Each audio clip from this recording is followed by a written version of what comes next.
Hello student, welcome to our channel class for knowledge.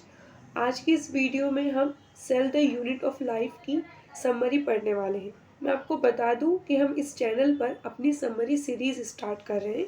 Summary series क्या है, पहले ये समझ लेते हैं। समरी सीरीज़ के अंदर ना आपको सब चैप्टर की समरी दी जाएगी। मतलब जो भी हम एनसीईआरटी सीरीज़ के अंदर अपना चैप्टर कवर करेंगे, उस चैप्टर का जो भी टॉपिक आपके फर्स्ट लेक्चर में कवर होगा, सेकेंड लेक्चर में कवर होगा, उसके लिए आपको एक अलग से लेक्चर प्रोवाइड किया जाएगा इस सीरीज़ के अंदर, जो उसकी आपको पूरी समरी कराएगा। मतलब आपको पूरा रिवीजन हो जाएगा। तो जैसे कि हमने एनसीईआरटी सीरीज़ के अंदर अपना फर्स्ट लेक्चर स्टार्ट किया, फर्स्ट चैप्टर जो है स्टार्ट किया है cell the unit of life. उसके अंदर सैटरडे के दिन हमने दो टॉपिक को कवर किया था कि व्हाट इज सेल और सेल थ्योरी। तो आज मैं आपको उसकी ही समरी देने वाली हूँ। समरी की अलग से प्लेलिस्ट आपको यूट्यूब पर अवेलेबल रहेगी। ठीक है, तो आइए वीडियो को शुरू करते हैं।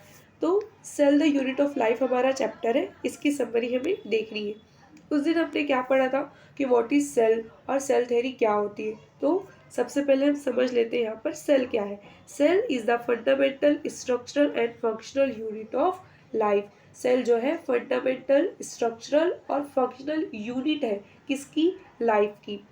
उसके बाद दो टर्म्स आते हैं, एक है सिंगल सेल और दूसरा है मैनी सेल्स।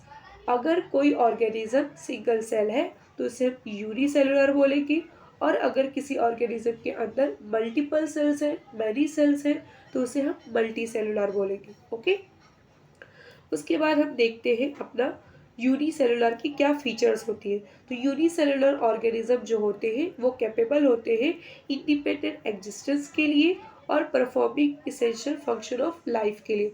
मतलब वो ऑर्गेनिज्म अपनी लाइफ के तमाम प्रोसेस खुद से कर सकते हैं और अपने एक ही सेल से वो सारे के सारे काम कर सकते हैं। ओके, उसके बाद दो साइंटिस्ट के बारे में यहाँ पर आता है, एक है एंटोन वॉन लेवरहुक और दूसरा है रॉबर्ट ब्राउन।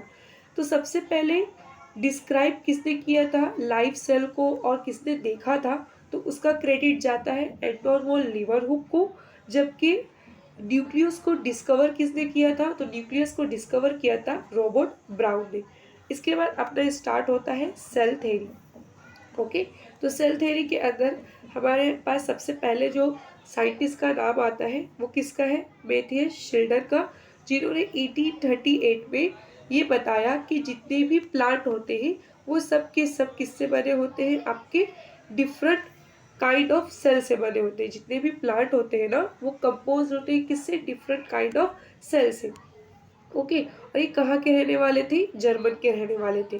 फिर सेकेंड नाम आपका आता है थर्डो सचवान का, जिन्होंने 1839 में ये बताया कि जितने भी एनिमल सेल्स हैं उनकी आउटर लेयर जो होती है उसे हम प्लाज्मा मेम्ब्रेन कहते हैं, और जितने भी प्लांट सेल्स होते हैं उनके अंदर एक यूनिक कैरेक्टर है जो एनिमल सेल्स के अंदर नहीं प्रेजेंट है। ओके, वो क्या है, आपका सेल वॉल।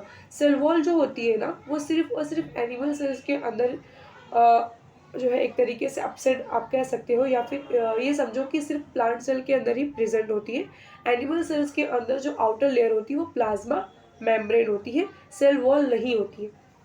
ओके, ये फीचर है किसका, एनिमल सेल का और प्लांट सेल का, जो दोनों को एक दूसरे से डिफ्रेंशिएट करता है। मतलब प्लांट सेल में आपकी सेल वॉल प्रेजेंट रहेगी और एनिमल सेल्स में सेल वॉल नहीं रहेगी, बल्कि क्या रहेगा, प्लाज्मा मेम्ब्रेन रहेगी। ओके, उसके बाद सचवान ने ये भी बताया कि जो प्लांट है और जो एनिमल है उनकी जो बॉडीज है वो किससे कंपोज्ड होती है, सेल से कंपोज्ड होती है, और प्रोडक्ट होती है किसकी, सेल की ही वो प्रोडक्ट भी होती है। ओके, तो आगे हम देखते हैं क्या लिखा है।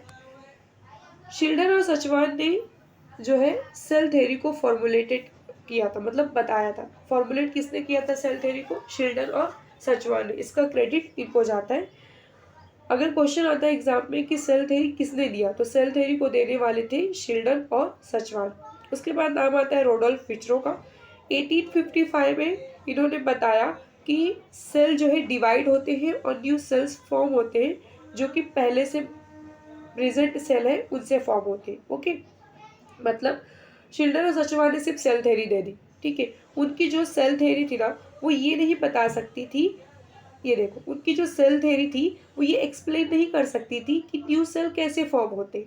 ओके, रोडोल्फ विचरो जब आए तो उन्होंने बताया कि सेल जो है डिवाइड होते हैं और न्यू सेल्स बनते हैं जो कि पहले से मौजूद सेल से बनते हैं। ओके, उसके बाद उन्होंने एक स्टेटमेंट दिया, होमिनी सेलुला ई सेलुला, मतलब सेल जो है अपने से पहले वाले सेल से ही तैयार होता है। और इन्होंने क्या किया, सेल थ्योरी को मॉडिफाई किया।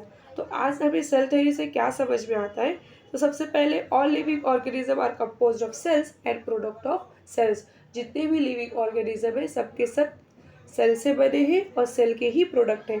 और cells arise from pre existing cells, जितने भी सेल्स हैं वो अराइज होते हैं अपने प्री एग्जिस्टिंग सेल से, जो पहले से मौजूद सेल है।